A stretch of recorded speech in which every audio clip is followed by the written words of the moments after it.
আল্লাহু আকবার।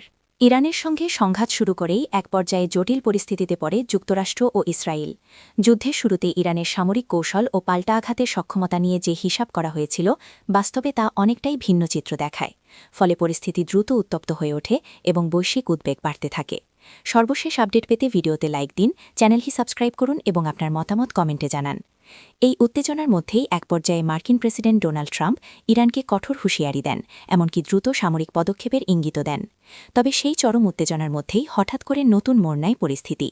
ট্রাম্প ঘোষণা দেন আপাতত ইরানে আর হামলা চালানো হবে না এবং পাকিস্তানের মধ্যস্থতায় সম্ভাব্য যুদ্ধবিরতির পথে এগোচ্ছে যুক্তরাষ্ট্র, ইসরায়েল ও ইরান।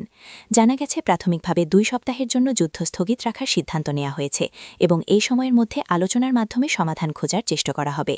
এমন আরও আপডেট পেতে লাইক, কমেন্ট ও সাবস্ক্রাইব করতে ভুলবেন না।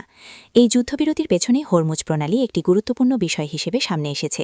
ট্রাম্প জানিয়েছেন প্রণালীটি জাহাজ চলাচলের জন্য উন্মুক্ত রাখার শর্তে এই স্থগিতাদেশ কার্যকর থাকবে, অন্যথায় যুদ্ধবিরতি ভেঙে যেতে পারে।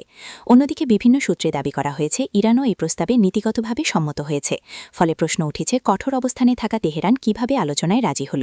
ইরানের রাষ্ট্রীয় গণমাধ্যমের দাবি, তারা যুক্তরাষ্ট্রের কাছে বেশ কিছু শর্ত তুলে ধরেছিল।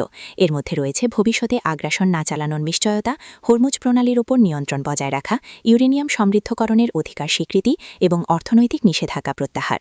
তবে এসব দাবির বিষয়ে এখনও স্বাধীনভাবে নিশ্চিত হওয়া যায়নি এবং যুক্তরাষ্ট্রের পক্ষ থেকেও আনুষ্ঠানিক কোনো মন্তব্য পাওয়া যায়নি।